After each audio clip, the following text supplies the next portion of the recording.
This is an essay by Joshua Hoffman, the founder of Future of Jewish. As a teenage journalism student at San Diego State University, I used to be in awe of the New York Times.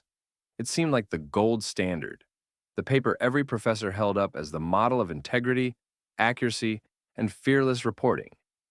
We were taught to revere its pages as if they were holy writ, the benchmark of what it meant to pursue truth in a world crowded with noise. Back then, the dream for many of us wasn't just to become a journalist, it was to become a Times journalist. Because if you made it there, it meant you had made it everywhere. It meant you were trusted, that your byline meant something. But over the years, I've learned that the New York Times is not textbook journalism. It was actually never a beacon of truth, but always a factory of narratives, intellectually disguised with the right branding, diction, and headlines, where opinion is dressed up as fact, and facts are selectively curated to reinforce a warped worldview. The latest example? An op-ed titled, "I'm a Genocide Scholar. I Know It When I See It," by Omer Bartov, an Israeli-American historian and the Dean's Professor of Holocaust and Genocide Studies at Brown University.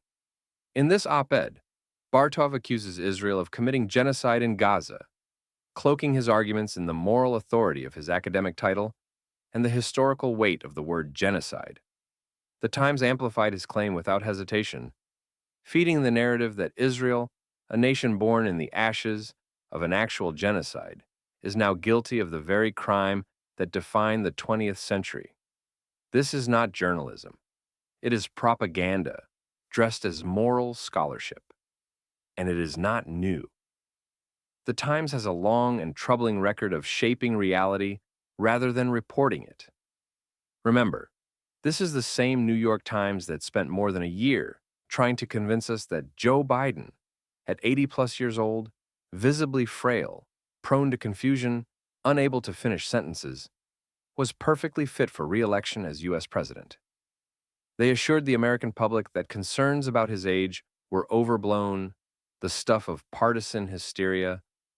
They told us to trust their reporting, their sources, their judgment.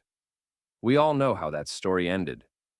And this is the same New York Times which published an op-ed by Gaza City's mayor, an appointee of Hamas, as in the world-renowned terrorist group. Never mind that it is against U.S. law to render material assistance to foreign terrorist organizations, of which Hamas is one.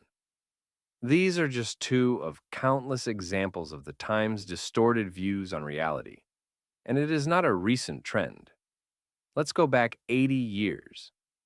During the Holocaust, when 6 million Jews were being exterminated in just 6 years, the Times buried the story day after day, month after month. Reports of the mass slaughter of Europe's Jews were tucked deep inside the paper, hidden in small columns on the inside pages. Never front-page headlines, never the urgency that the truth demanded. Certainly never with the prominence and saturation that the Times has devoted to this Gaza war.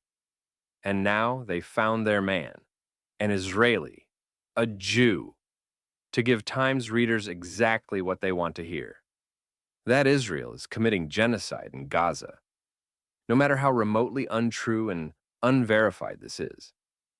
By publishing Omer Bartov's piece under the headline, "I Know It When I See It," the Times is implying that this accusation is not merely an opinion, but an objective truth delivered from on high by a man whose credentials supposedly place him beyond reproach. And that's precisely the trick.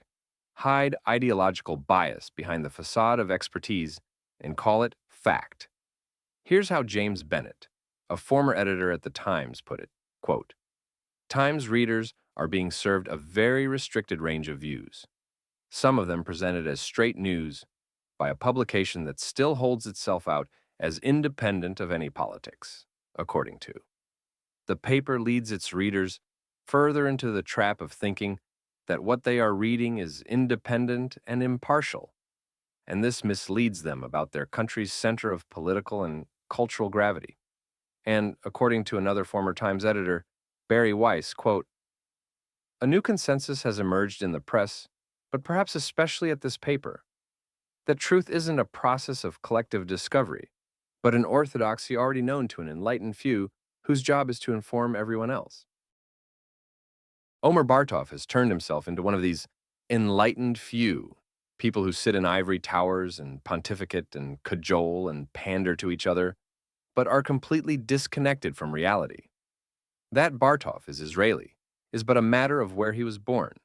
That he works for Brown University, an elite institution, is of far more significance to him, and he needs to ensure that he is the good Jew among his colleagues, framing Israel as a genocider without having never stepped foot in Gaza since October 7th, and having no real intelligence to back up his dubious Gaza genocide claims. You know who has been in Gaza? Gadi Ezra, an IDF reservist. His words exactly, quote, "None of us consider killing a hobby." This is a factual statement, not just moral, not just legal, not just informative. This is the simple truth.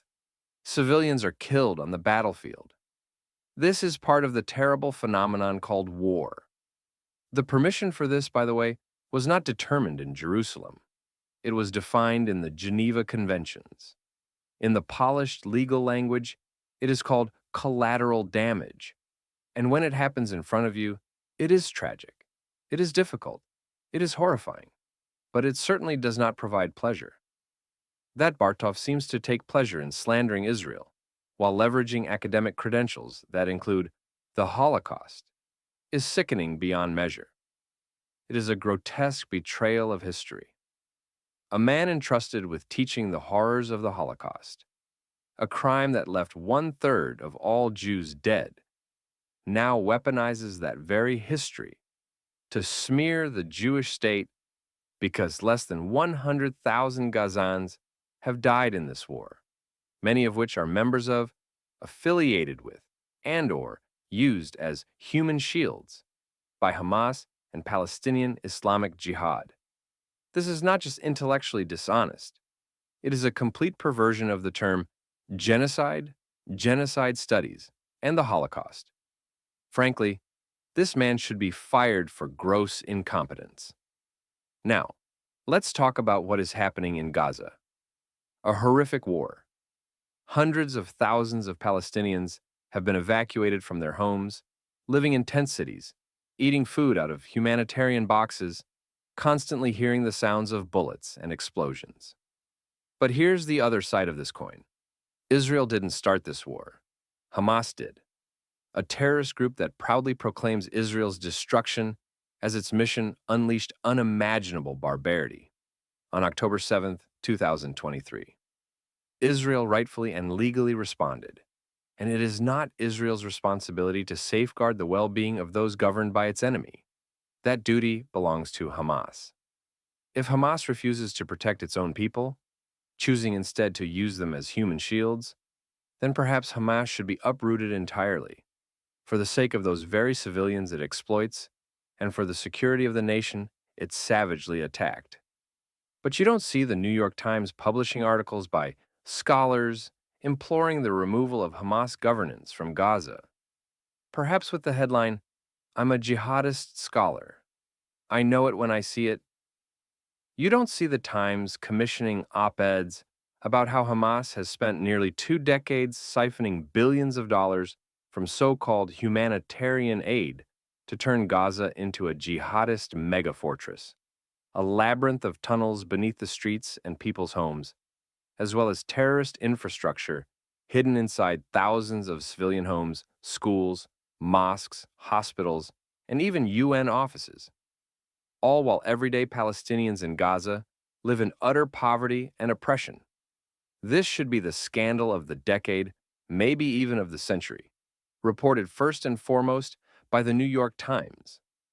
Nor will you read that the devastation in Gaza is not some arbitrary act of Israeli malice, but the direct consequence of Israel targeting Hamas's military infrastructure. Infrastructure deliberately embedded within civilian life for one cynical purpose: to ensure that when Israel fights back, it can be branded as a quote-unquote genocider. And that's all you need to know about the New York Times and what it publishes. It is morally obscene and journalistically illiterate. Genocide is not a synonym for a war I don't like. Genocide is not civilian casualties in an urban battlefield against a terrorist group hiding in hospitals and schools. Genocide is the systematic annihilation of a people with the intent to erase them from existence. That's what Hamas tried to do on October 7th. That's what they would do again tomorrow if given the chance.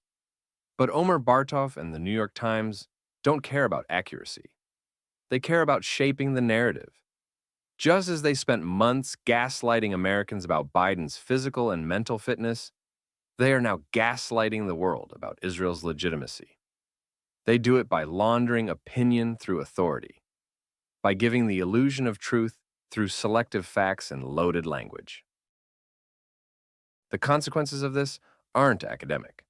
The Times knows exactly what it's doing when it amplifies accusations of genocide against Israel in a world already on fire with anti-Semitism. They know Jewish students on college campuses will pay the price. They know Jewish communities worldwide will feel the ripple effects in the form of threats, harassment, and violence.